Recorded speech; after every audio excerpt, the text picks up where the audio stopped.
Welcome everyone to our YouTube channel chemical educators.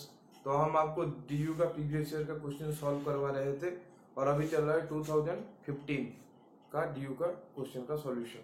तो चलिए हम स्टार्ट करते हैं बिना टाइम वेस्ट किए। पहले आएगा 31st नंबर। 31st नंबर में क्वेश्चन ये है कि correct relation between compounds 1 and 2 each. ठीक है, 1 and 2 ईच। तो कंपाउंड क्या क्या दिया है देखिए,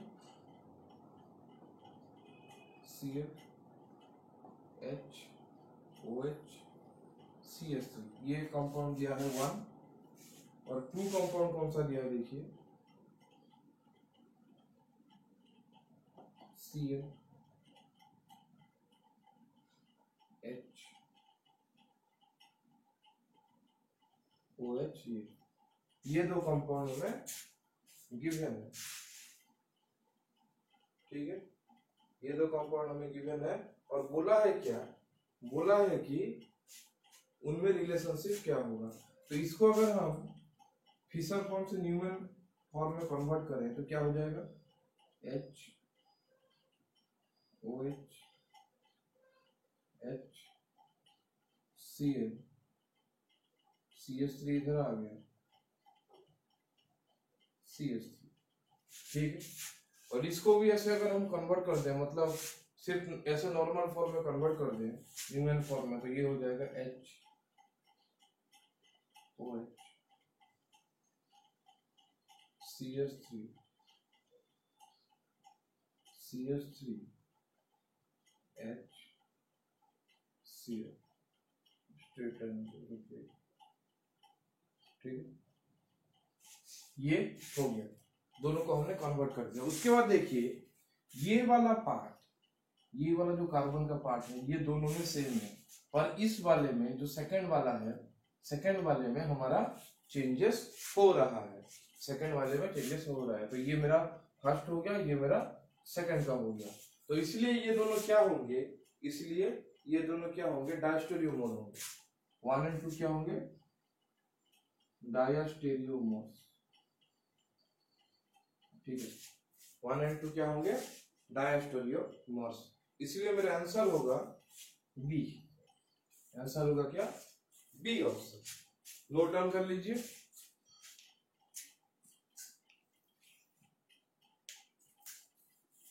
ठीक है, उसके बाद हम नेक्स्ट क्वेश्चन पे चलते हैं, 32 नंबर।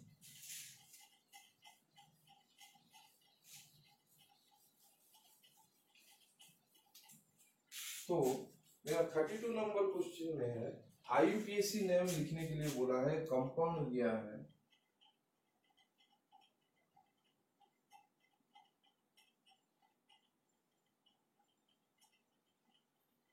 ऐसा एक डाइहाइड्राइड दिया है और उसका क्या बोला है, नोमेनक्लेचर करने के लिए। अगर हम काउंट करें तो क्या हो जाएगा, 1 2 3 4 5 6, ये हो गया मेरा पेरेंट चेन, ये हो गया मेरा पेरेंट चेन। तो इसका क्या होगा, इसका IUPAC नेम होगा 3 फॉर्म, क्या होगा, 3 फॉर्माइन, 3 फॉर्माइन मिथाइल, मिथाइल हेक्सेन, हेक्सेन 1,6 डाइयर, 1,6 डाइयर। ये मेरा 32 नंबर क्वेश्चन IUPAC नेम पूछा है, तो IUPAC नेम होगा ये। नोट डाउन कर लीजिए, ये मेरा बी ऑप्शन। ठीक है, उसके बाद चलिए 33 नंबर क्वेश्चन पे। 33 नंबर क्वेश्चन में दिया है क्या कि number of signals observed in HNMR, किसका, 1,3 डाइब्रोमोबेंजीन का। तो कर देते हैं, हो गया, ये हो गया हमारा 1,3 डाइब्रोमोबेंजीन। तो बोला है कि इसमें सिग्नल कितना होगा। तो देखिए कितना टाइप का हाइड्रोजन मेरा है, कितना टाइप का मेरा हाइड्रोजन है। तो ये दोनों हाइड्रोजन जो है उसको अगर A देंगे तो ये दोनों सेम एनवायरनमेंट में है, हम बोल सकते हैं। उसके बाद हमारा ये जो हाइड्रोजन है ये एक डिफरेंट एनवायरनमेंट है और ये एक हाइड्रोजन डिफरेंट एनवायरनमेंट में है। तो जितना डिफरेंट हाइड्रोजन रहता है उतना सिग्नल रहता है।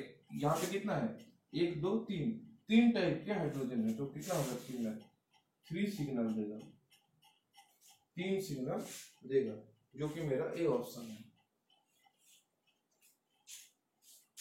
जो कि मेरा ए ऑप्शन है।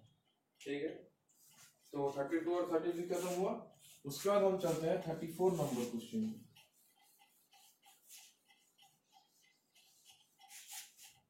तो 34 नंबर क्वेश्चन क्या दिया है, देखिए 34 नंबर क्वेश्चन में दिया है the Fischer projection of major tartaric acid represents. ठीक है, मेजर टर्टरिक एसिड रिप्रेजेंट्स को कौन सा फॉर्म बोला है, तो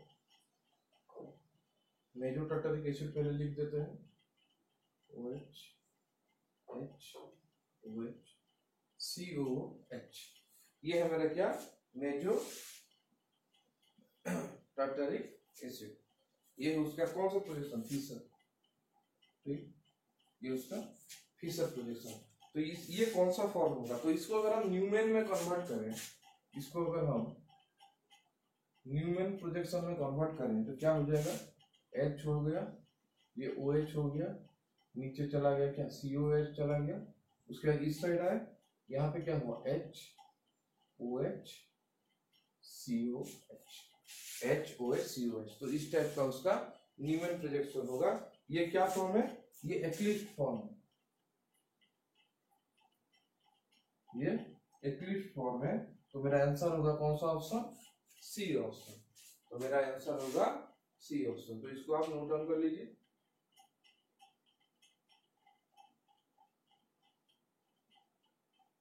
ठीक है, उसके बाद 35 नंबर क्वेश्चन देखिए। 35 नंबर क्वेश्चन में दिया है कि क्या दिया है कि match the least one with correct IR frequency of carbonate stretching. मतलब लीस्ट वन लीस्ट टू दिया है और बोला है कि करेक्ट मैचिंग करो। तो देखिए यहां पे एक स्टेटमेंट लिख लीजिए, as ring size decreases in lactone stretching frequency of carbonyl increases। stretching frequency of carbonyl increases। ये क्यों इंक्रीज करता है, due to increase in percentage S character in carbon oxygen single bond. और कार्बन ऑक्सीजन क्या, sigma bond, carbon oxygen sigma bond. ठीक है,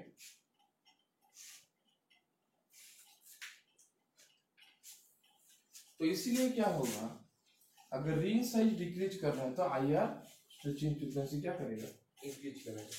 तो यहाँ पे कौन कौन सा इलेक्ट्रॉन दिया है, देखिए ए में दिया है,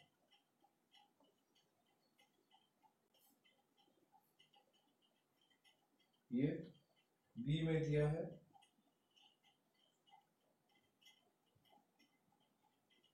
ये वाला सी में दिया है, ये वाला। ठीक है, ये 3 इलेक्ट्रॉन दिया है। तो क्या है, स्ट्रेचिंग फ्रीक्वेंसी क्या होगा, इंक्रीज होगा। कब, जब रिंग साइज छोटा होगा। तो सबसे छोटा रिंग साइज कौन सा है, सबसे छोटा रिंग साइज है हमारा लास्ट वाला। तो इसका इसलिए होगा 1840 सेंटीमीटर इनवर्स।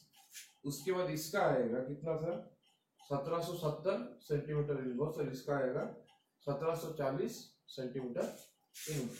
ठीक है, तो ए का क्या हो जाएगा, ए का हो जाएगा हमारा 2 और 3, बी का हो जाएगा 2 और सी का हो जाएगा क्या, 1। ठीक है, ये हो जाएगा मेरा आंसर, जो कि मेरा सी ऑप्शन है, जो कि मेरा सी ऑप्शन। ठीक है,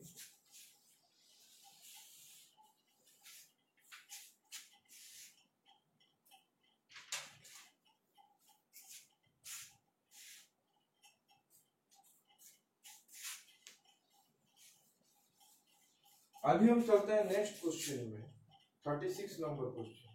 तो 36 नंबर क्वेश्चन में क्या दिया है कि among the following compounds the most basic compound, तो आंसर कौन सा होगा? ये होगा हमारा आंसर, ये होगा हमारा आंसर। क्यों होगा? देखिए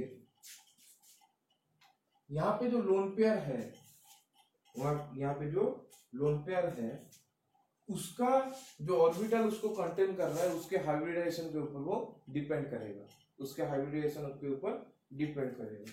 और क्या है, परसेंटेज पी अगर इंक्रीज करेगा, परसेंटेज पी अगर इंक्रीज करेगा तो डोनेशन टेंडेंसी पी इंक्रीज करेगा। किसके लिए? लोन पेयर के लिए। और डोनेशन टेंडेंसी अगर इंक्रीज करेगा तो बेसिक कैरेक्टर क्या करेगा? इंक्रीज करेगा। यही कॉन्सेप्ट को हमने अप्लाई किया, यही कॉन्सेप्ट को हमने अप्लाई किया। उसके बाद देखिए और एक फैक्टर भी हम देख सकते हैं। क्या? और एक फैक्टर देखेंगे कि इलेक्ट्रोनेगेटिविटी क्या है। अगर इलेक्ट्रोनेगेटिविटी मोर हुआ तो डोनेटिंग कैपेसिटी क्या हो जाएगा? डोनेटिंग कैपेसिटी हो जाएगा मेरा लेस, तो लेस बेसिक हो जाएगा। तो इसलिए उसका इलेक्ट्रोनेगेटिव कैरेक्टर क्या होना चाहिए? कम होना चाहिए। और percentage P character lone pair के ऊपर क्या होना चाहिए? इंक्रीज होना चाहिए। ठीक है, हाइब्रिडेशन के बाद। तो मेरा आंसर इसलिए आएगा डी ऑप्शन, ये डी ऑप्शन है। उसके बाद चलते हैं 37 नंबर क्वेश्चन पे। 37 नंबर क्वेश्चन में दिया है the reaction of cyclooctyne with HgSO4 in presence of aqueous H2SO4, मतलब एसिडिक कंडीशन में क्या होगा बोला। तो रिएक्शन कर लेते हैं, पहले लिख लेते हैं रिएक्टेंट। ऑक्टाइन दिया है ना, साइक्लोऑक्टाइन, तो 8 होगा। ये हो गया साइक्लोऑक्टाइन। कैसे? यहाँ पे ट्रिपल बॉन्ड रहा, उसको हम रिएक्ट करवा रहे हैं किसके साथ? पहले HgSO4, वाटर तो है ही, तो HgSO4 के साथ रिएक्ट करवा रहे हैं क्योंकि एक्वस लिखा है। उसके बाद देखिए क्या होगा, Hg इधर ही आएगा, मतलब देखिए कैसे होगा।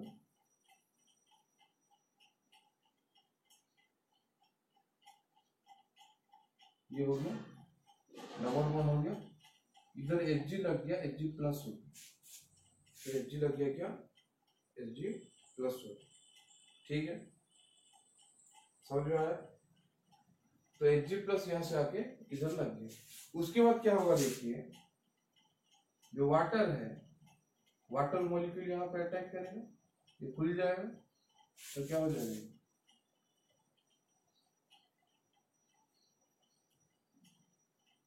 इधर लग गया मेरा OH, इधर मैं लिख सकता हूँ क्या होगी? H। ठीक है, समझ में आया? उसके बाद मैं अगर यहाँ पे NaBH4 दिया, यहाँ पे अगर NaBH4 दिया तो क्या होगा देखिए। तो ये वाला मेरा प्रोडक्ट में नहीं दिया है, तो इसको मुझे क्या करना है? मर्क्यूरी को हटाना है। तो मैं क्या दे सकता हूँ? NaBH4 दे सकता हूँ। तो NaBH4 दूंगा तो क्या होगा? मर्क्यूरी हट जाएगा, ये डबल बॉन्ड है। ठीक है, डबल बॉन्ड रहा, इधर क्या आ गया? OH आ गया, इधर मेरा OH आ गया। उसके बाद वो अगर टॉटोमरिज्म करेगा तो क्या होगा? ये है हमारा एनोल फॉर्म, वो कीटो फॉर्म में कन्वर्ट हो जाएगा। ठीक, वो कीटो फॉर्म में कन्वर्ट हो जाएगा। तो ये मेरा कौन सा ऑप्शन दिया है? अच्छी तरह से देखिए, ये मेरा डी ऑप्शन दिया है। देखिए आंसर में हमारा Hg गिवन नहीं था, सिर्फ बोला है कि क्या HgSO4 है और क्या है? इन प्रेजेंस ऑफ H2SO4 दिया है, वो गिवन है। तो वो इस टाइप का रिएक्शन कर देगा एसिडिक कंडीशन में और ये वाला प्रोडक्ट फॉर्म करेगा। पर हमारा जो आंसर है उसमें Hg इन्वॉल्व नहीं है, तो हम क्या करेंगे? Hg को निकाल देंगे, Hg को निकाल देंगे। उसके लिए हम क्या यूज करेंगे? NaBH4 reducing agent.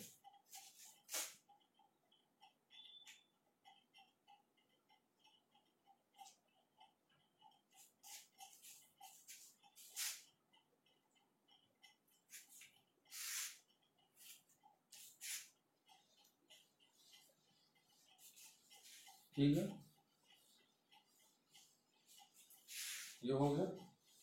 अभी चलते हैं हम 38 नंबर क्वेश्चन। 38 नंबर क्वेश्चन क्या है, नाइट्रेशन हो रहा है किसका, एन डाइमिथाइल एनिलीन का। एन डाइमिथाइल एनिलीन मतलब क्या होगा, एन, ये है एन डाइमिथाइल एनिलीन। इसका क्या हो रहा है, नाइट्रेशन हो रहा है। तो बोला है क्या, मेजर प्रोडक्ट क्या फॉर्म है। तो पहले हम अगर देंगे नाइट्रेशन के लिए क्या देते हैं, कॉन्सेंट्रेटेड H2SO4 HNO3 हम देते हैं, हाँ या ना। तो पहले क्या होगा, ये ऊपर का जो नाइट्रोजन है वो प्लस हो जाएगा, समझ में आया, ये ऐसे फॉर्मेशन हो गया।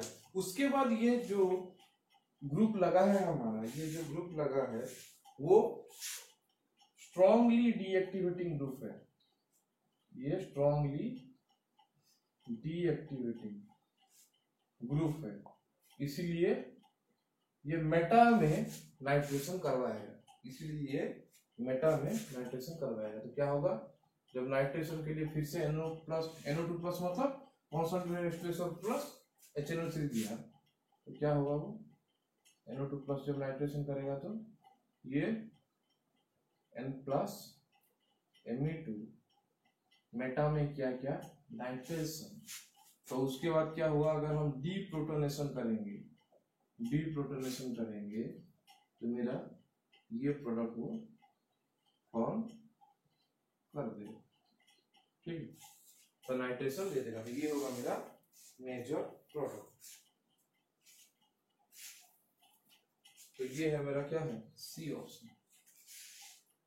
तो आंसर मेरा क्या होगा, सी ऑप्शन होगा, ठीक है। उसके बाद यहां तक लिख लीजिए आप। चलते हैं 39 नंबर, ये है मेरा 38 नंबर, 39 नंबर। तो 39 नंबर पे क्या दिया है, the major product obtained from the treatment of compound X with H2SO4 at 80 degree Celsius. Compound X दिया है, देखिए क्या कंपाउंड दिया है, OTS, ठीक है। इसको बोला है कॉन्सेंट्रेटेड H2SO4 मतलब एसिडिक कंडीशन। H2SO4 देखो तो ये वो क्या देगा, H+ देगा, ये क्या फॉर्म कर देगा, OTS H+, आया ना। तो ये अभी लीप कर जाएगा, ये जब लीप करेगा तो क्या होगा, देखिए इधर एक हाइड्रोजन है, ये इधर डबल बॉन्ड फॉर्म करेगा और ये लीप कर जाएगा, मतलब ये E2 टाइप का मैकेनिज्म होगा, E2 टाइप का एलिमिनेशन होगा, और मेरा प्रोडक्ट ये दे, मेरा प्रोडक्ट ये दे, ठीक है, क्योंकि मोर सब्स्टिट्यूटेड है। तो E2 एलिमिनेशन में क्या होगा, मोर सब्स्टिट्यूटेड अल्कीन का फॉर्मेशन होगा। तो ये मेरा कौन सा ऑप्शन है, करेक्ट ऑप्शन मेरा बी ऑप्शन है, करेक्ट ऑप्शन मेरा बी ऑप्शन है। तो आप लोग नोट डाउन कर लीजिए फटाफट।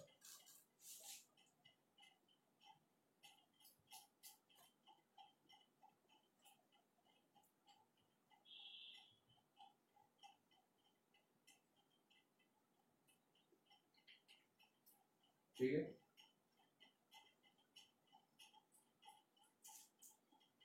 तो 39 नंबर खत्म हुआ। अभी चलते हैं हम 40 नंबर क्वेश्चन।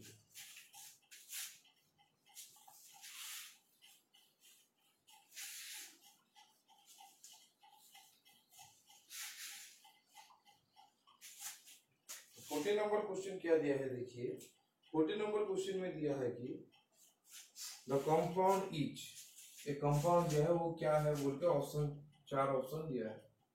तो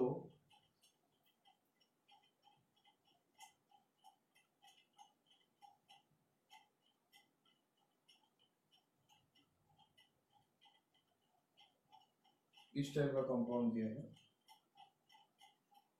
कॉन्जुगेटेड है, ठीक है, कॉन्जुगेटेड है।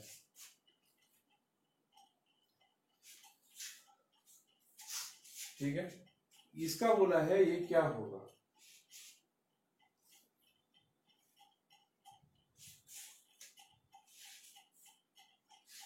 तो देखिए इसके पास कितना इलेक्ट्रॉन है, 1 2 3 4 5 6 7 8 9 10, 10 पाई इलेक्ट्रॉन है। तो ये 4n+2 मतलब हॉकेल्स रूल फॉलो कर रहा है। कैसे फॉलो कर रहा है, n=2 अगर हम पुट कर दिए, 2 रिंग है तो ये फॉलो कर रहा है, तो ये क्या हो जाएगा, एरोमेटिक हो जाएगा। तो पहला तो मिल गया, एरोमेटिक हो जाएगा। उसके बाद देखिए इधर अगर एक रीअरेंजमेंट होगा, ये डबल बॉन्ड इधर आएगा और ये वाला इधर आएगा, तो ये क्या फॉर्म कर रहा है, देखिए इस टाइप का फॉर्म कर रहा है। इधर हो गया मेरा माइनस, डबल बॉन्ड तो रहा,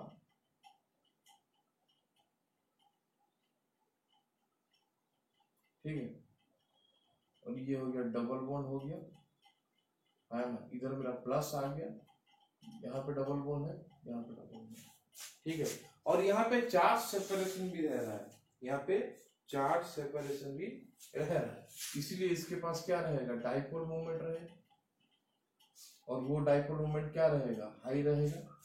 तो मेरा आंसर होगा सी ऑप्शन, कि ये जो कंपाउंड है वो एरोमेटिक है and has high dipole movement है उसका, हाई डाइपोल मूवमेंट है उसका। ये है मेरा 40 नंबर क्वेश्चन,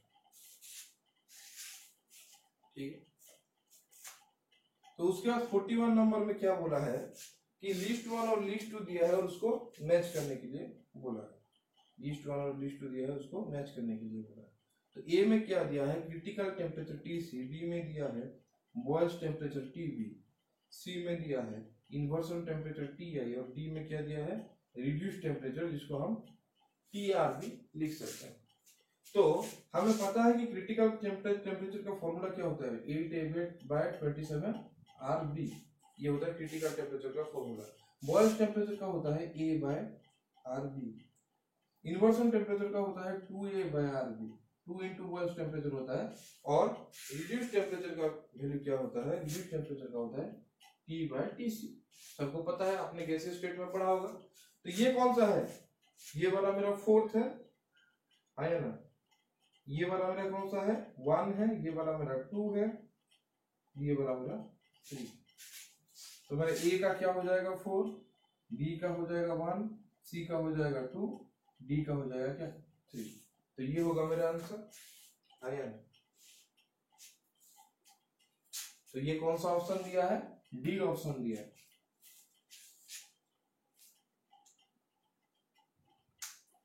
ठीक है, नोट डाउन कर लीजिए।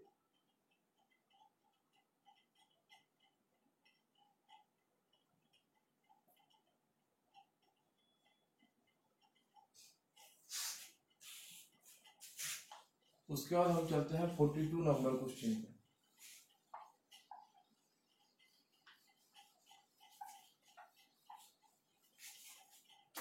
तो 42 नंबर क्वेश्चन में दिया है कि which has maximum value of mean free path. तो मीन फ्री पाथ का फॉर्मूला क्या था, lambda equal to RT by √2 pi d square Na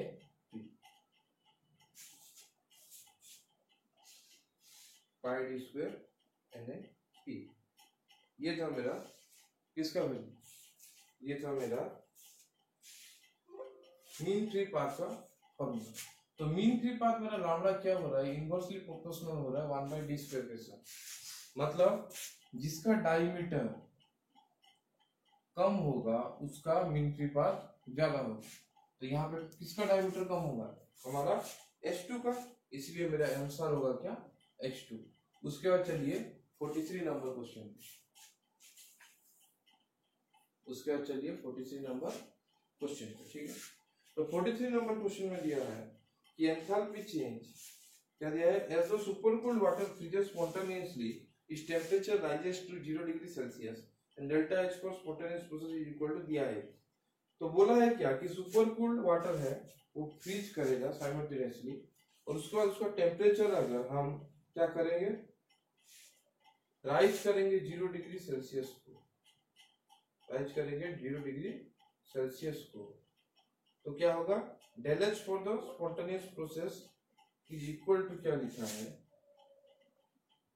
H2L at minus 10 degree Celsius to H2L at 0 degree Celsius, ये लिखा है।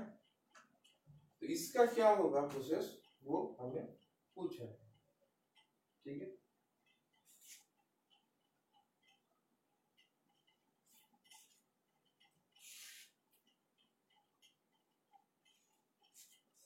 तो इसके लिए मेरा डेल एच का वैल्यू क्या होता है, 0 होता है।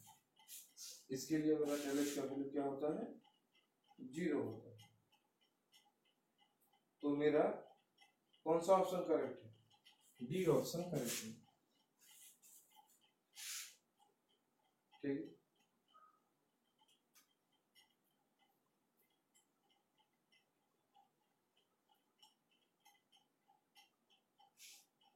उसके बाद चलिए 44 नंबर क्वेश्चन पे। तो 44 नंबर क्वेश्चन में क्या दिया है, 60 gram of urea is dissolved in 1100 gram solution to keep delta T by kf as 1 mole per kg water separated in form of ice each, ठीक है। तो दिया है कुछ यूरिया है जिसको हमने क्या किया है, जिसको हमने वाटर सॉल्वेंट में डिजॉल्व किया है, और पूछा है कि उसका जो T बाय के का वैल्यू है, ये आपने क्वालिटेटिव में पढ़ा होगा, उसको हमें 1 करना है। तो उसके लिए कितना वाटर आइस में कन्वर्ट होगा, ठीक है। तो गिवन क्या क्या है देखिए, mass of solute given ion. तो मास ऑफ सॉलिड क्या है, मास ऑफ सॉलिड मेरा दिया है 60 ग्राम आयन। उसके बाद मास ऑफ सॉल्यूशन मेरा दिया है 1100 ग्राम, ठीक है। तो यहां से मुझे मास ऑफ सॉल्वेंट मिल जाएगा या नहीं, mass of solvent equal to क्या हो जाएगा, 1100 माइनस 60 इक्वल टू 1040 ग्राम।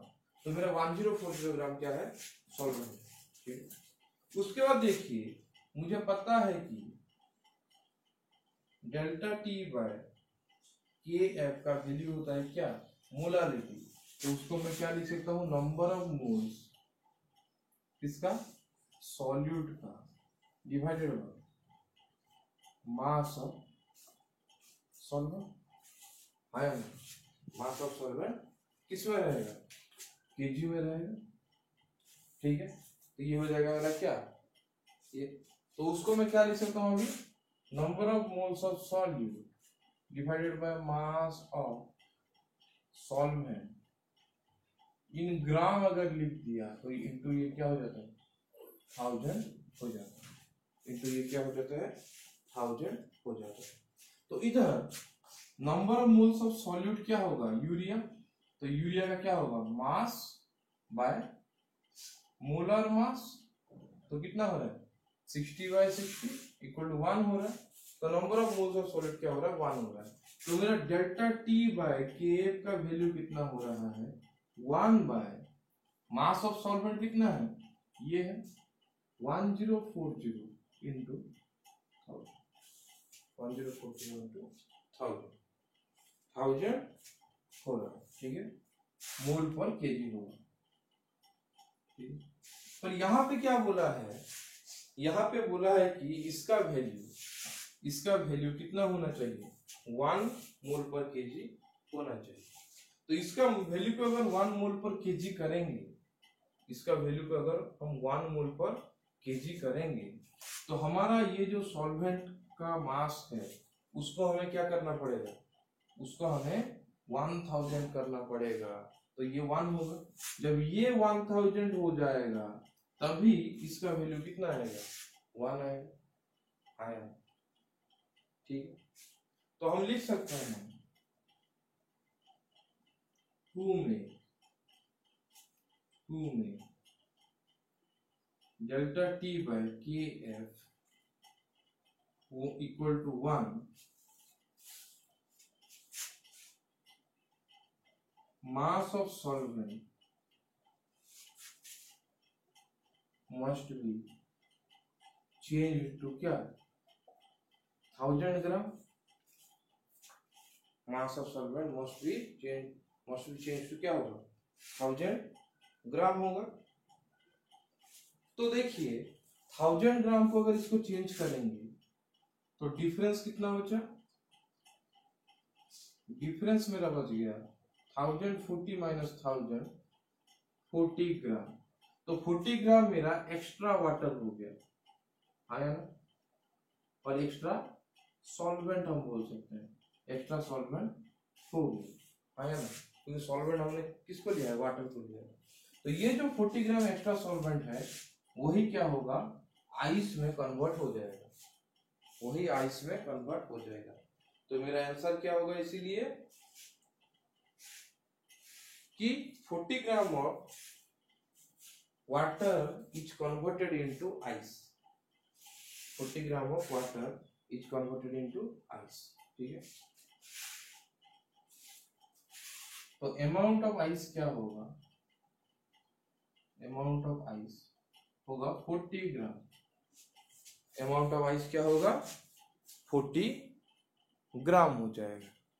और ये मेरा कौन सा ऑप्शन है, देखिए ये मेरा ए ऑप्शन है, ये मेरा ए ऑप्शन है। ठीक,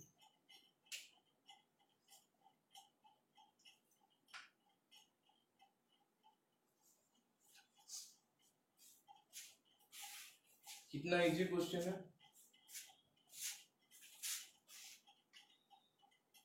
कितना नंबर क्वेश्चन था ये 54। ठीक, तो नोट डाउन कर लीजिए।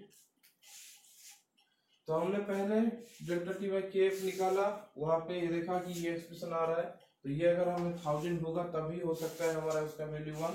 तो इसलिए जितना एक्स्ट्रा बच गया सॉल्वेंट और वाटर वो क्या हो जाएगा, आइस में कन्वर्ट हो जाएगा। सिंपल सा कॉन्सेप्ट।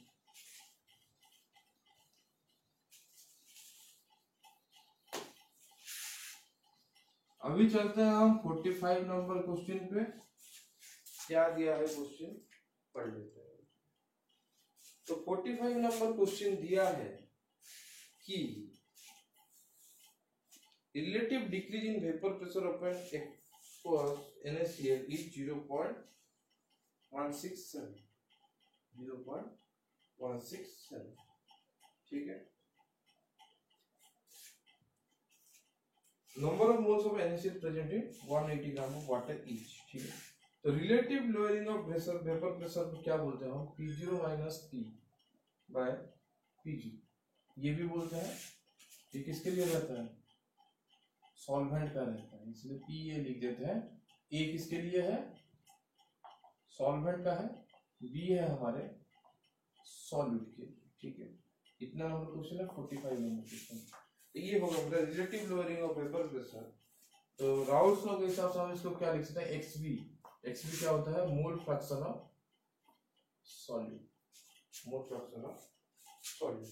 और XV का वैल्यू क्या होगा, NB divided bye Na plus NB, जहां पे NB है number of moles of solute और Na है नंबर ऑफ मोल्स ऑफ क्या, सॉल्वेंट। ठीक है, नंबर ऑफ मोल्स ऑफ क्या हो गया, सॉल्वेंट। तो अभी देखिए मेरा वाटर दिया है क्या, 180 ग्राम गिवन। तो number of moles of solvent equal to क्या हो जाएगा, 180 डिवाइडेड बाय क्या होगा, मोलर मास ऑफ वाटर 18, तो 10 मोल्स हो गया। तो क्या हो गया, 10 मोल्स हो गया। ठीक है, उसके बाद देखिए,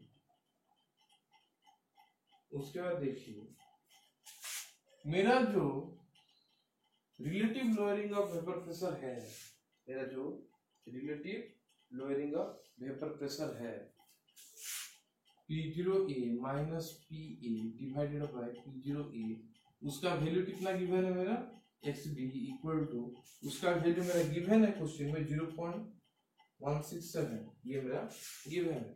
तो दैट इंप्लाइज मैं लिख सकता हूँ XB इक्वल टू 0.167, तो NB by Na plus NB equal to 0.167, हाँ लिख सकता हूँ। दैट इंप्लाइज क्या हो जाएगा, NB divided by 10 plus NB equal to 0.167। इसको अगर इस साइड ले आया तो क्या हो गया, NB equal to 1.67 plus 0.6167 NB, 167 NB। ठीक है, तो यहाँ से अगर मैंने NB को सॉल्व कर दिया तो NB इक्वल टू हो जाएगा 1.67 डिवाइडेड बाय 0.833, जिसका वैल्यू आता है 2.004 मोल्स। तो उसको अगर हम नियरली इक्वल करेंगे तो 2 मोल्स लिख सकते हैं। नियरली इक्वल टू करेंगे तो क्या लिख सकते हैं हम, 2 मोल्स लिख सकते हैं। ठीक है,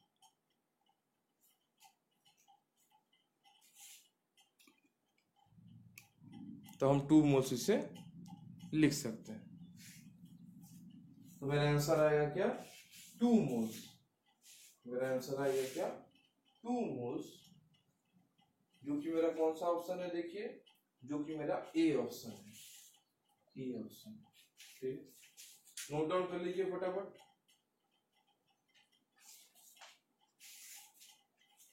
बहुत लंबा लंबा क्वेश्चन चल रहा है आज।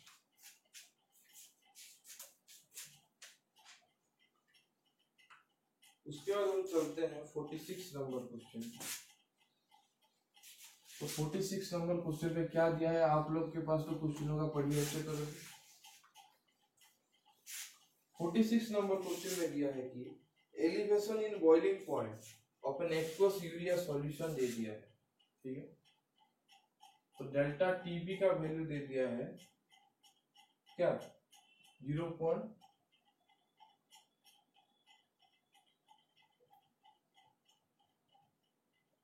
Elevation in boiling point of aqueous solution. अच्छा, एलिवेशन इन बॉइलिंग पॉइंट हमें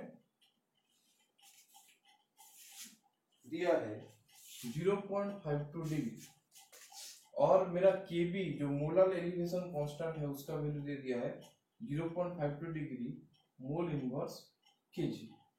और हेंस बोला है कि mole factor of urea in this solution क्या होगा। ठीक है, तो हमें क्या पता है, delta TB equal to KB into M होता है, दैट इंप्लाइज मोलारिटी क्या हो जाएगा, delta TB by KB equal to हम लिख सकते हैं 0.52 बाय 0.52 इक्वल टू क्या हो गया 1। तो मोलारिटी मेरा क्या हो गया, 1 हो गया। ठीक है, तो और क्या क्या गिवन है देखिए, और क्या क्या गिवन है देखिए, और कुछ मेरा गिवन नहीं है। ठीक है, तो 1 मोलर अगर बोला है, अगर 1 मोलर हम बोल रहे हैं तो हम बोलेंगे कि 1 मोल ऑफ यूरिया प्रेजेंट है 1000 ग्राम वाटर। हम बोल सकते हैं 1 मोल ऑफ यूरिया प्रेजेंट है क्या, 1000 ग्राम वाटर में। ठीक, तो मैं यहां से बोल सकता हूं नंबर ऑफ मोल्स ऑफ मेरा यूरिया जो कि मेरा सॉल्यूट है वो क्या हो जाएगा, उसको NU भी लिख सकता हूं, वो हो जाएगा 1। वैसे number of moles of water जिसको मैं NW भी लिख सकता हूं, वो हो जाएगा कितना, 1000/18, 1000/18। तो इसका वैल्यू कितना आएगा, 55.5। इसका वैल्यू आएगा 55.5 मोल्स। ये हो जाएगा क्या, 1 मोल।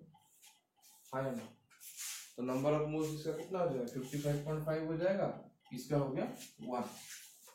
कभी पूछा है कि मोल फ्रैक्शन ऑफ यूरिया पूछा है, तो mole fraction of urea X urea equal to क्या हो गया, NU divided by NU plus NW equal to मैं लिख सकता हूँ 1/1 प्लस 55.5 इक्वल टू 1/56.5, 1/56.5। तो इसको अगर सॉल्व करूंगा तो मेरा वैल्यू आएगा 0.0179, 0.01769 ये आता है उसका वैल्यू। आप कैलकुलेट कर दीजिए फिर से खुद से, तो ये हो जाएगा नियरली इक्वल टू 0.018, जो मेरा डी ऑप्शन है। कुछ ज्यादा नहीं है, डायरेक्ट सॉल्व भी करना है, बहुत इजी है। तो जब कुछ इस तरह का हमें नहीं दिया होगा तो हम कैसे इसको अप्रोच करेंगे, पहले मोलालिटी निकाल देंगे। उसके बाद मोलालिटी में क्या करेंगे, सॉल्यूट का मोल को हम 1 ले लेंगे, उसके बाद सॉल्वेंट का 1000 लेके हम कंपेयर कर देंगे। ठीक है,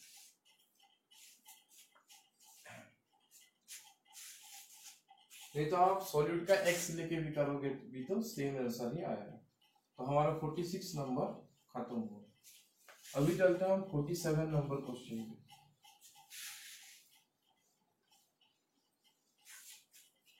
तो हमारा 47 नंबर क्वेश्चन क्या है, पढ़ लेते हैं थोड़ा सा।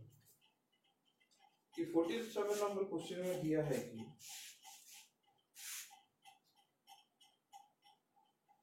कि following values of EA and LH for 3 reaction carried out simultaneously. तो एक चीज याद रखना,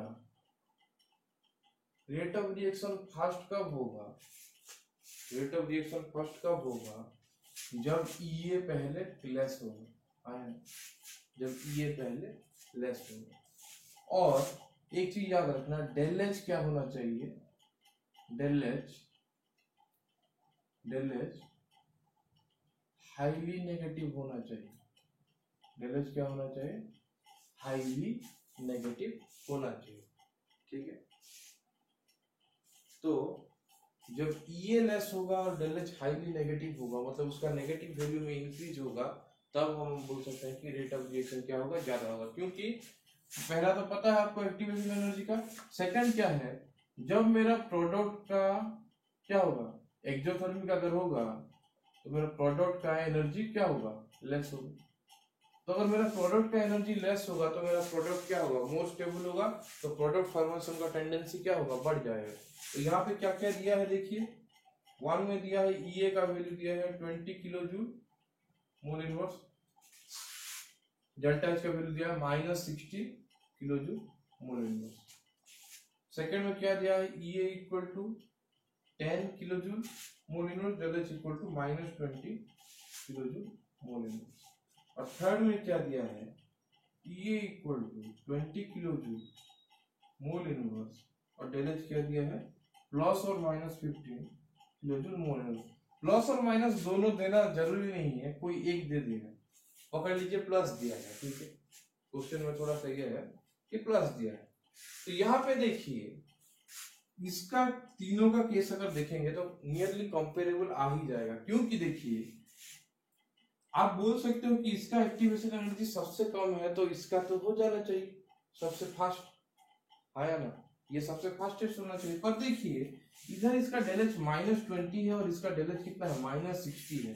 तो इन दोनों में सिग्निफिकेंट डिफरेंस रह रहा है, इन दोनों में सिग्निफिकेंट डिफरेंस रह रहा है। ये प्लस वाला तो नहीं होगा, प्लस वाला क्या होगा, स्लोएस्ट होगा, आया ना, क्योंकि प्लस में है। तो माइनस में इन दोनों का है, पर इसका एक्टिवेशन एनर्जी कितना है, सिर्फ 10 किलो जूल कम है, पर जो डेल्टा H है उसमें 40 किलो जूल मोल इनवर्स का डिफरेंस है, आया ना। तो इसमें क्या करेगा, जो डेल H वाला फैक्टर है, इसमें जो डेल H वाला फैक्टर है ये डोमिनेंट फैक्टर हो जाएगा। मतलब अगर नेट देखोगे, नेट चेंज, तो ये वाला क्या हो जाएगा, फास्टेस्ट हो जाएगा। ठीक है, इसमें एक्टिवेशन एनर्जी कम है मानता हूं, पर इसका जो डेल H है वो लेस नेगेटिव है देन इससे, और इनमें जितना डिफरेंस है वो डिफरेंस सिग्निफिकेंटली वेरी हाई है, उनका एक्टिवेशन एनर्जी का डिफरेंस है। तो ये टाइप का अगर क्वेश्चन आएगा तो आपको कंफ्यूज नहीं होना, आपको कंफ्यूज नहीं होना है। तो मेरा आंसर क्या होगा, फास्टेस्ट होगा क्या 1, स्लोएस्ट होगा क्या 3। ठीक है, तो ये मेरा आंसर होगा। तो आप नोट डाउन कर लीजिए।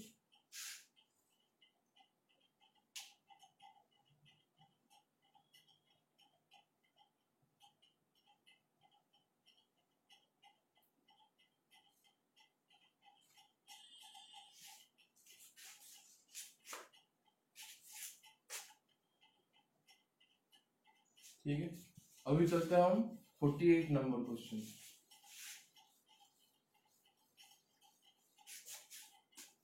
तो मेरा 48 नंबर क्वेश्चन क्या दिया है, for reaction 2A + B giving rise to product rate law दे दिया है और at time t equal to 1/k concentration of reactant is क्या है पूछा है। ठीक, तो रेट लॉ क्या दिया है, minus dA/dt equal to k into A. तो ये तो फर्स्ट ऑर्डर हो गया, फर्स्ट ऑर्डर हो गया। तो फर्स्ट ऑर्डर के लिए k इक्वल टू क्या होगा, 1/t ln C0/Ct, C0/Ct होगा इंटीग्रेटेड रेट लॉ।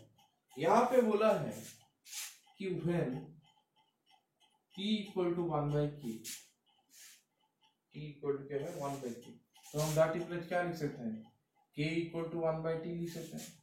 तो इसमें अगर मैं पुट करा तो k इक्वल टू क्या हो जाएगा, k ln C0/Ct cancel out हो गया, that implies ln C0/Ct equal to क्या हो रहा है 1। तो मैं क्या बोल सकता हूँ, इसका वैल्यू क्या हो गया 1 हो गया, हाँ या ना। तो दैट इंप्लाइज मैं बोल सकता हूँ C0 ln CT/C0 equal to क्या होगा -1। दैट इंप्लाइज CT/C0 क्या हो जाएगा e⁻⁻1, जिसको मैं 1/e भी लिख सकता हूँ। तो that implies CT equal to क्या हो गया C0/e, C0/e। तो यही तो मांगा है कि कॉन्सेंट्रेशन ऑफ रिएक्टेंट कितना होगा जब time t equal to 1/k होगा। तो ये होगा आंसर C0/e, जो मेरा ए ऑप्शन है, C0/e मेरा ए ऑप्शन। ठीक,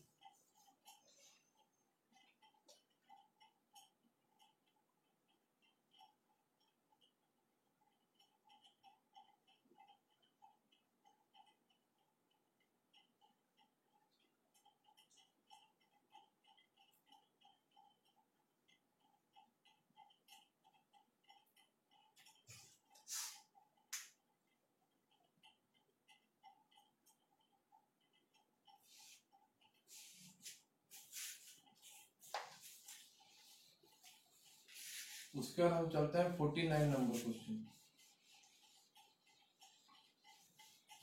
तो मेरा 49 नंबर क्वेश्चन क्या है, देखिए 49 नंबर क्वेश्चन में दिया है कि एसिड हाइड्रोलिसिस अब ईस्टर दिया है और बोला है वो फर्स्ट ऑर्डर रिएक्शन है और उसका रेट कांस्टेंट गिवन दे दिया है k equal to 2.303/t log v infinite minus v0/v infinite minus vt।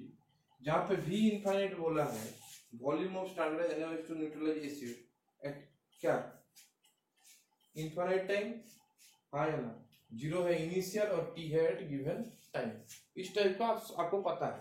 इसको NaOH का के साथ क्यों कंपेयर कर रहे हैं वॉल्यूम के साथ, क्योंकि जितना एसिड ये ईस्टर का हाइड्रोलिसिस होगा उतना ही एसिड फॉर्मेशन होगा और जितना ही एसिड फॉर्मेशन होगा उतना ही हमारा NaOH उसको न्यूट्रलाइज करेगा, तो उसको हम डायरेक्ट कंपेयर कर सकते हैं।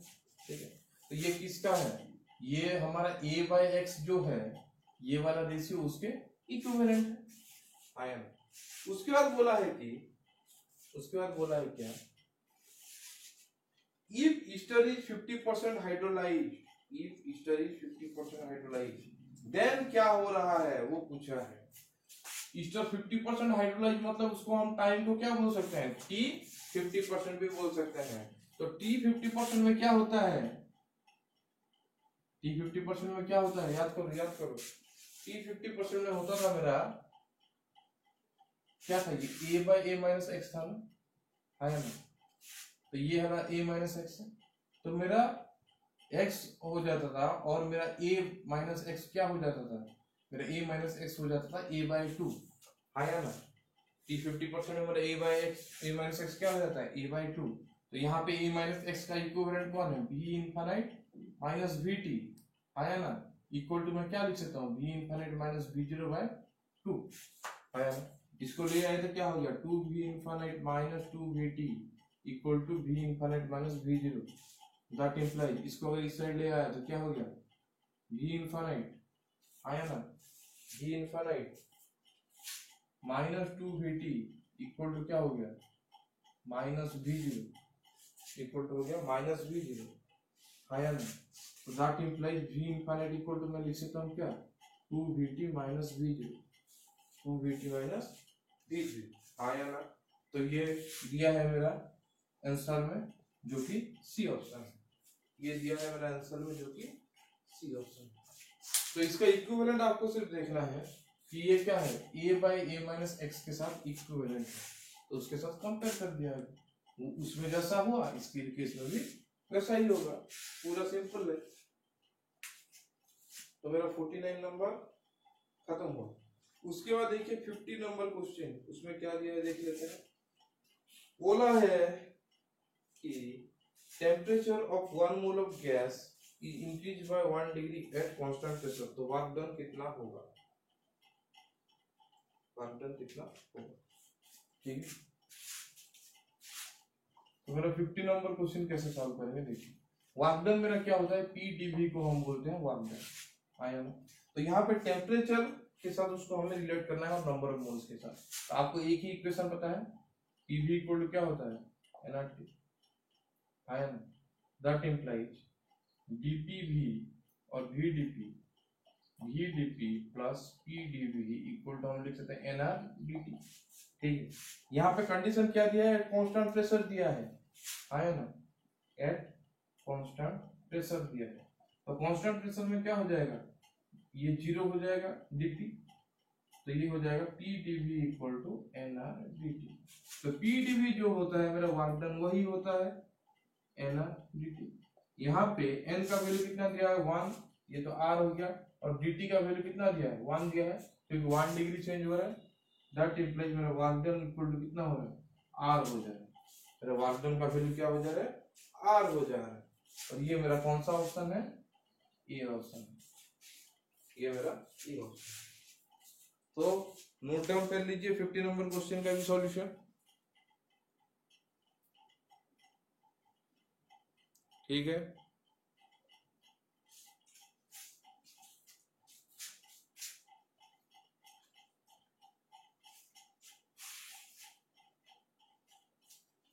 अभी नेक्स्ट चलते हैं हम 51 नंबर क्वेश्चन।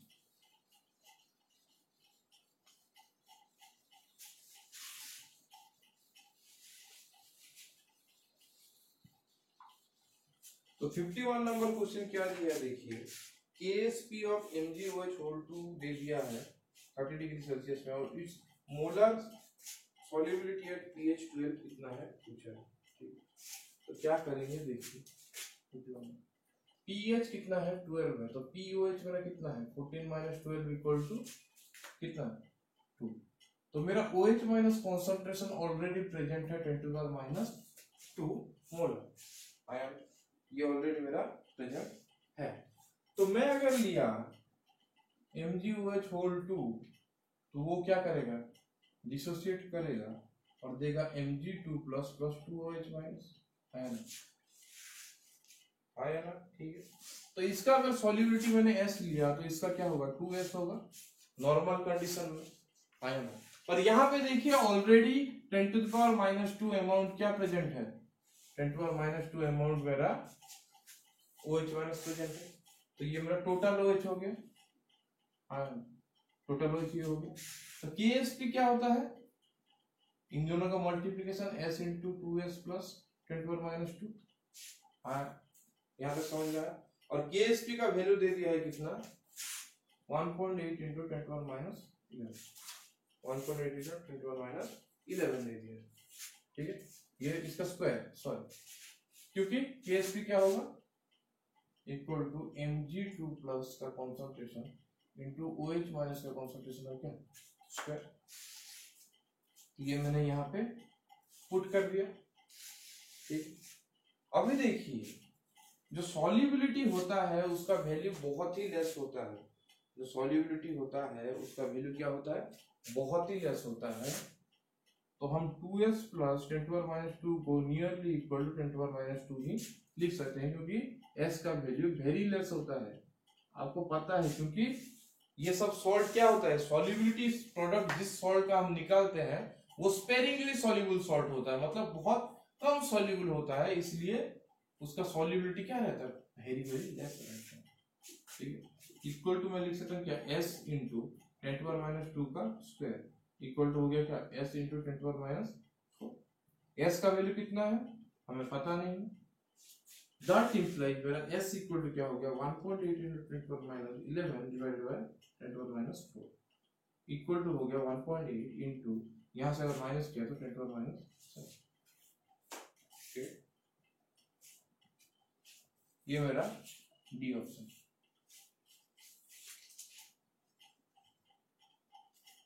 ठीक है, नोट डाउन कर लीजिए फटाफट, ये मेरा डी ऑप्शन। उसके बाद देखिए, ये लिख लीजिए, उसके बाद नेक्स्ट क्वेश्चन जाएंगे।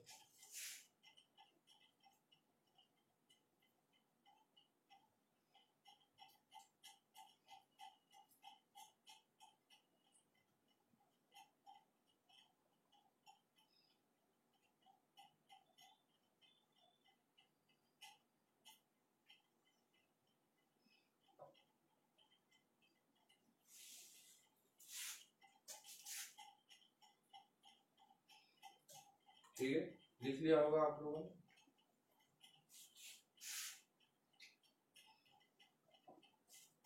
अभी हम नेक्स्ट क्वेश्चन चलते हैं। कितना नंबर मेरा 52 नंबर क्वेश्चन।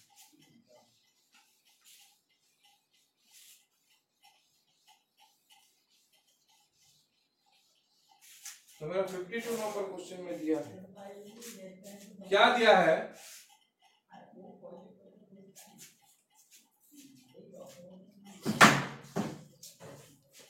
कि मेरा 52 नंबर क्वेश्चन में दिया है कि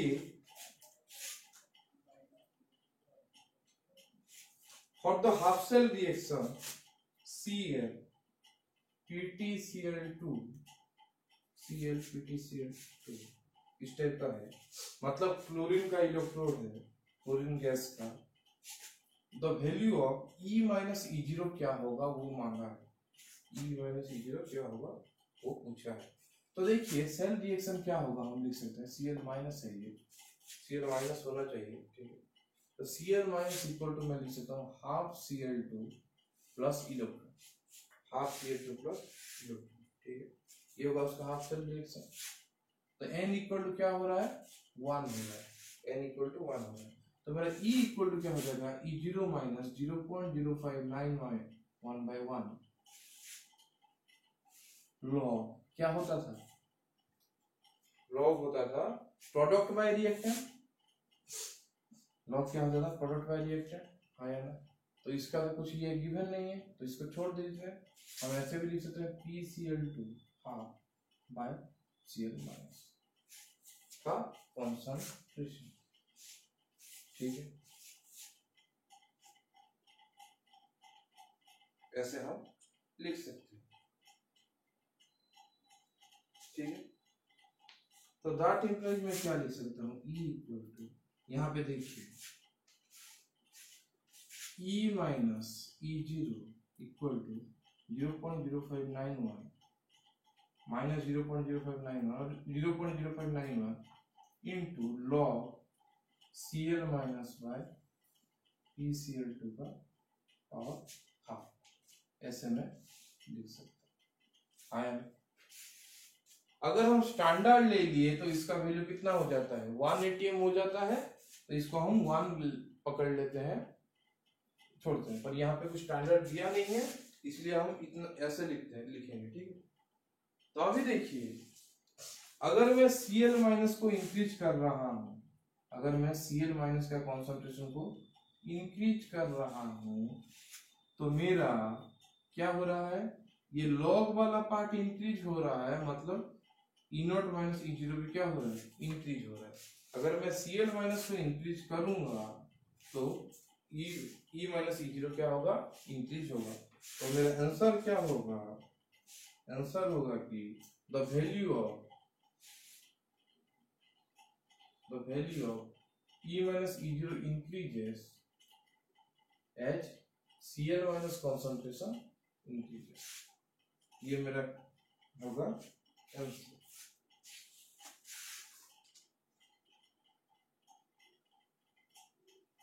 ठीक, तो नोट डाउन कर लीजिए आंसर 52 नंबर क्वेश्चन। ठीक है, तो ये मेरा कौन सा ऑप्शन है, ये मेरा ए ऑप्शन। ठीक है, समझ में आया? ये 52 नंबर था। उसके बाद हम चलते हैं 53 नंबर क्वेश्चन पे।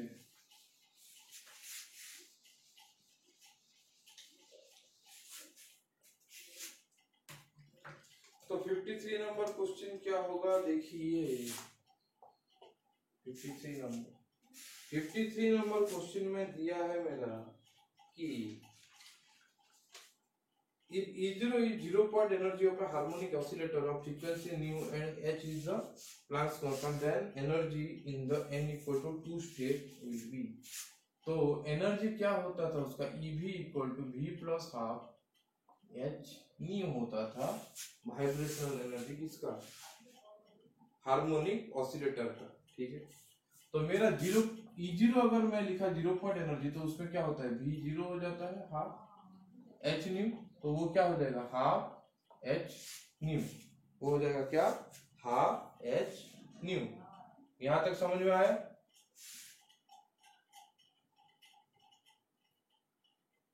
ठीक है, उसके बाद बोला है n इक्वल टू 2 में एनर्जी क्या होगा, तो n इक्वल टू 2 में E2 अगर लिखा तो ये हो जाएगा 2 plus half H nu equal to में क्या लिख सकता हूँ उसको 2H nu plus half H nu, आया ना? तो ये हाफ H न्यू क्या होता है हमारे E0 plus 2H new, E0 plus 2H new में लिख सकता हूं, जो मेरा डी ऑप्शन, जो मेरा डी ऑप्शन। उसके बाद 54 नंबर पे जाते हैं। बोला है कि the molecules which are IR inactive but Raman active, तो आंसर होगा क्या N2, जो कि मेरा ए ऑप्शन है, क्योंकि N2 के पास क्या होगा परमानेंट डाइपोल नहीं रहेगा, परमानेंट डाइपोल नहीं है, तो ये क्या हो जाएगा IR इनएक्टिव हो जाएगा, ये हो जाएगा IR इनएक्टिव। उसके बाद देखिए, उसके बाद देखिए इसका जो पोलराइजेबिलिटी रहेगा, पोलराइजेबिलिटी रहेगा किसका, और पोलराइजेबिलिटी एलिप्सॉइड बोलते हैं इसका, वो क्या होगा चेंजेस विद वाइब्रेशन, वो वाइब्रेशन के साथ चेंज होगा, इसलिए ये क्या होगा रमन एक्टिव होगा। परमानेंट डाइपोल मूवमेंट नहीं है और वाइब्रेशन के साथ डाइपोल मूवमेंट चेंज नहीं हो रहा है, इसलिए ये IR इनएक्टिव होगा। और इसका जो पोलराइजेबिलिटी एलिप्सॉइड है वो क्या होगा वाइब्रेशन के साथ चेंज होगा, इसलिए ये रमन एक्टिव होगा। ठीक है, तो IR इनएक्टिव रमन एक्टिव कौन होगा N2 होगा।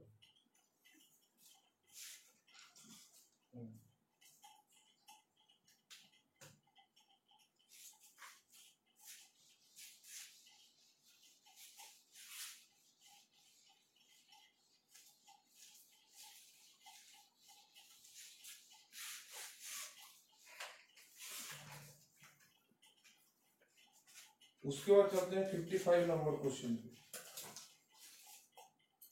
तो 55 नंबर क्वेश्चन में क्या दिया है कि 55 नंबर क्वेश्चन में दिया है कि a thermos bottle containing coffee is vigorously shaken and thereby the temperature of the coffee rises regarding the system is क्या होगा, क्या क्या होगा दिया है। तो थर्मस है तो Q इक्वल टू 0 होगा, क्योंकि ये आर्यावर्तिक हो जाएगा, क्योंकि ये थर्मस है। ठीक है, उसके बाद देखिए, उसके बाद देखिए क्या दिया है vigorously shaken। ठीक है, तो सेक हो रहा है मतलब वर्क डन क्या होगा पॉजिटिव होगा। ठीक है, उसके बाद टेम्परेचर ऑफ कॉफी क्या लिखा है राइज कर रहा है, तो टेम्परेचर ऑफ कॉफी अगर राइज कर रहा है, टेम्परेचर राइज कर रहा है तो मेरा डेल्टा यूवी क्या होगा पॉजिटिव होगा। तो करेक्ट ऑप्शन क्या होगा बी, जिसमें दिया है Q equal to 0, W positive and delta U positive, ये होगा मेरा आंसर।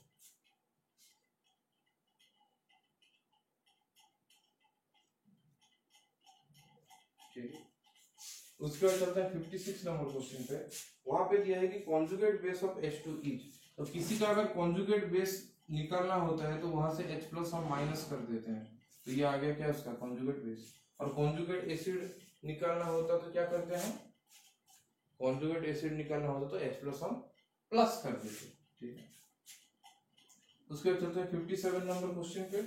57 नंबर क्वेश्चन में दिया है कि lithium selenide can be described as closest packed array. Closest packed array मतलब क्या है, वो एफसीसी स्ट्रक्चर सबसे क्लोजेस्ट है। उसके बाद बोला है कि selenide ions in all tetrahedral, so lithium ions in all tetrahedral bonds and selenide ions in FCC। तो यहाँ पे दिया है कि FCC में मेरा सेलेनाइड आयन है और जो मेरा लिथियम आयन है Li+, वो किसमें है, टेट्राहेड्रल बॉन्ड में है। ठीक है, तो टोटल टेट्राहेड्रल बॉन्ड पर यूनिट सेल कितना रहता है, 8 पर यूनिट सेल रहता है ना। वैसे इसका भी क्या होगा, पर यूनिट सेल एफसीसी है तो कितना सेलेनाइड रहेगा, कितना रहता है सेलेनाइड, याद करो। टोटल ये होता था, जो टोटल लैटिस पॉइंट कितना होता था और टोटल कंप्लीट लैटिस पॉइंट कितना होता था, याद नहीं आ रहा है, 4 होता था। तो एक यूनिट सेल में क्या हो रहा है, 8 लिथियम रह रहा है और 4 सेलेनाइड रह रहा है। तो हमारा फॉर्मूला क्या हो सकता है, Li8Se4 है ना। तो उसको अगर हम थोड़ा सा ये कर लें, सिंप्लीफाई कर लें, तो हम लिख सकते हैं Li2Se। तो ये होगा मेरा फॉर्मूला लिथियम सेलेनाइड का। और आप देखिए क्वेश्चन में ये वाला जो आंसर है ए और बी दोनों ऑप्शन में दिया है, ए और बी दोनों ऑप्शन में दिया है। ठीक है,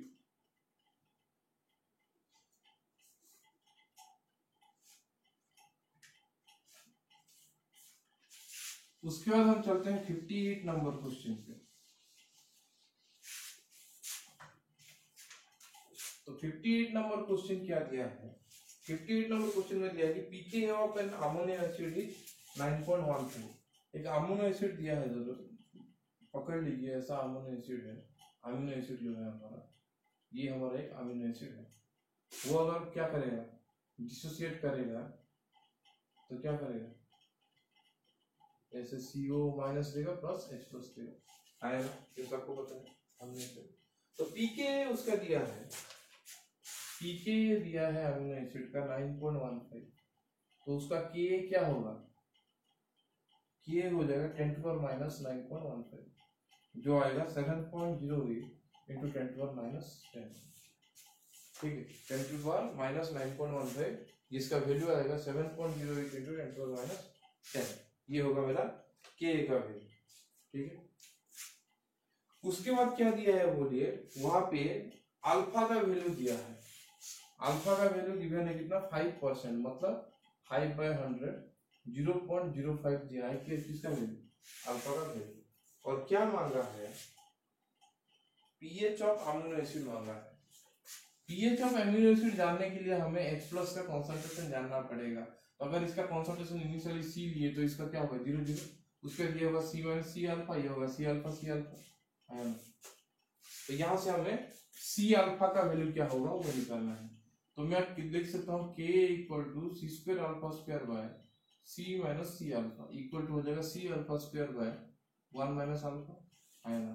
तो यहाँ पे इसका वैल्यू 0.05 है, इसलिए 1 माइनस अल्फा को हम नियरली इक्वल टू क्या 1 कर नहीं सकते, इक्वल टू हो जाएगा कितना, C हमें पता नहीं, अल्फा हमें पता है, 0.05 का whole square divided by 1 minus 0.05, 1 minus 0.05।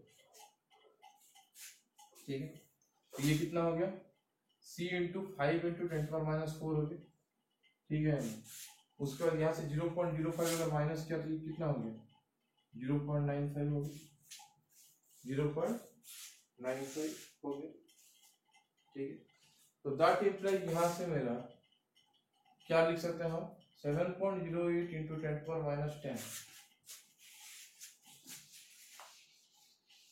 7.08 into 10⁻⁻10 equal to C into 5 into 10⁻⁴ divide by 0.95।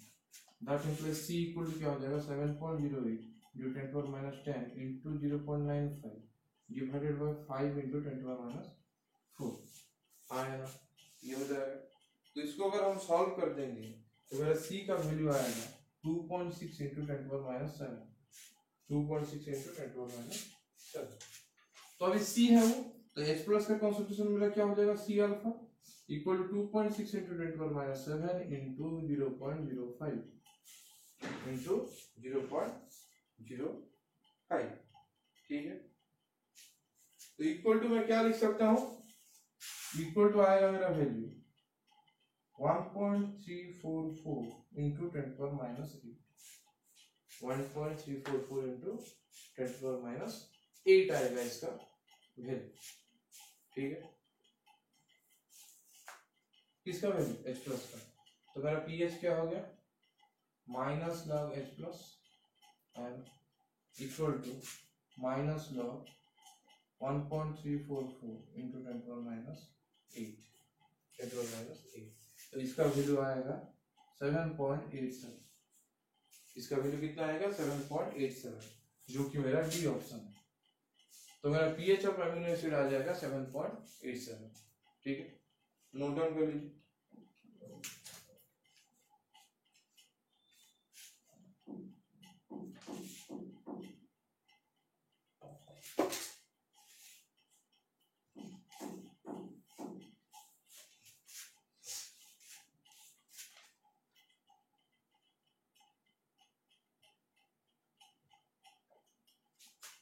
उसके बाद चलते हैं हम 59 number question.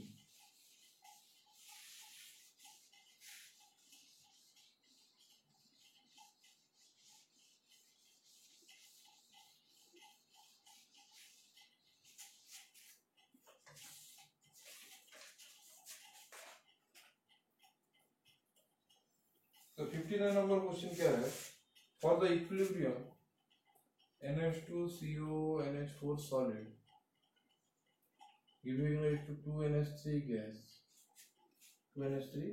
gas plus CO2 gas, दिया है कि PCO2 equal to 1 atm at 100 degree Celsius.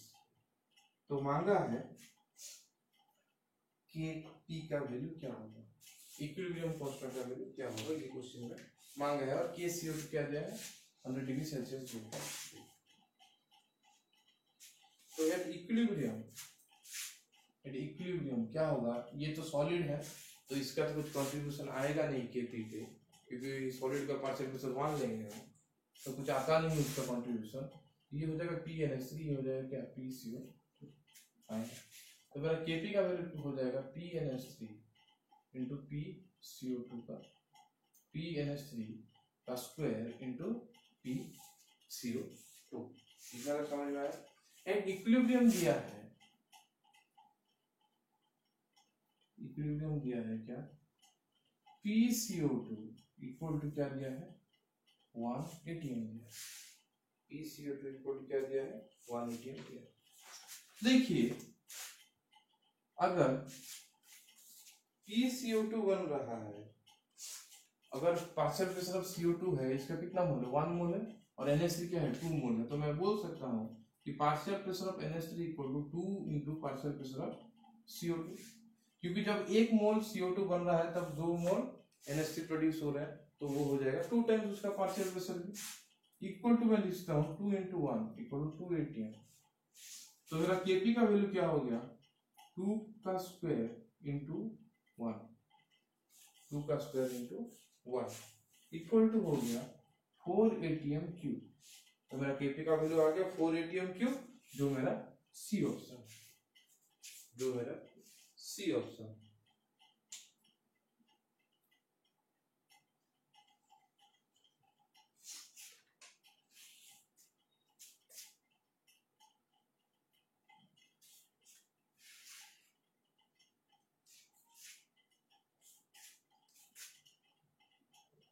ठीक है। तो अभी देखिए यही सेम टाइप का क्वेश्चन दिया है 60 नंबर में, यही सेम टाइप का क्वेश्चन 60 नंबर में दिया है।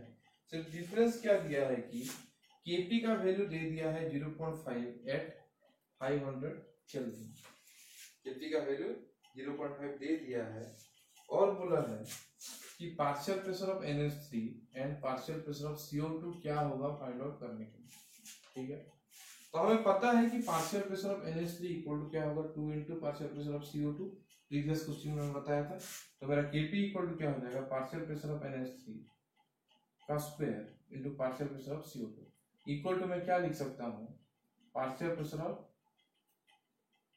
2 into partial pressure of CO2 का square into partial pressure of CO2 equal to हो जाएगा 4 PCO2 का क्यूब। 4 PCO2 का क्या हो जाएगा क्यूब होगा। ठीक है, तो Kp का वैल्यू कितना है दैट इंप्लाइज मैं लिख सकता हूँ 0.5।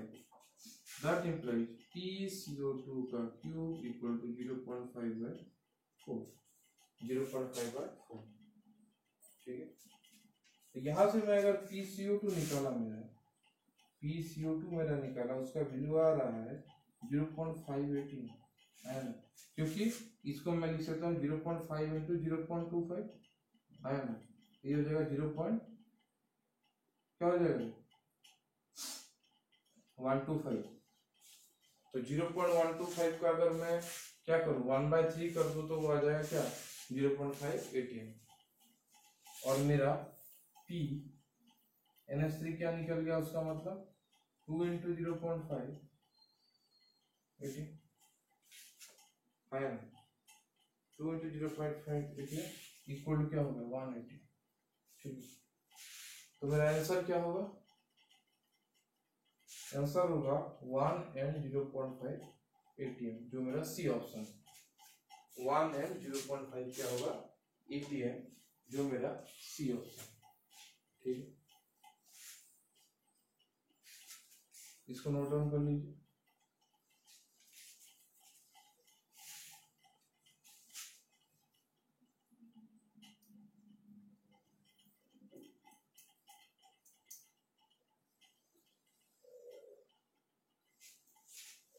तो आज का सेशन यहाँ पे खत्म हुआ। तो आपका DU का 2015 का सब क्वेश्चन कंप्लीट हो चुका है। नेक्स्ट आपको 2014 का क्वेश्चन सॉल्व करवा दिया जाएगा। तो अच्छे से पढ़ाई कीजिए, अच्छे से रहिए और क्वेश्चन प्रैक्टिस कीजिए।